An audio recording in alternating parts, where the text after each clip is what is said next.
حضرت ابو ہریرہ رضی اللہ تعالیٰ عنہ سے روایت ہے کہ رسول اللہ صلی اللہ علیہ وسلم نے فرمایا، ایک شخص نے کبھی کوئی نیکی نہیں کی تھی۔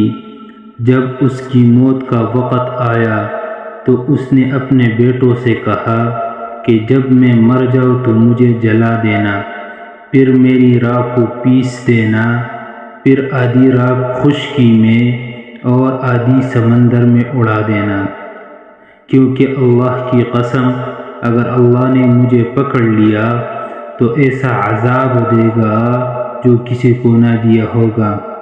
چنانچہ انہوں نے ایسا ہی کیا۔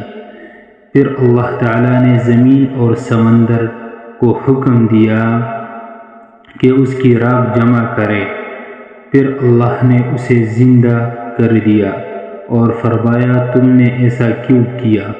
اس نے عرض کیا، اے میرے رب، صرف تیری خوف کی وجہ سے۔ پھر اللہ تعالیٰ نے اس کے اسی خوف کی بنا پر اسے بخش دیا۔ حوالہ صحیح البخاری، حدیث نمبر 3481۔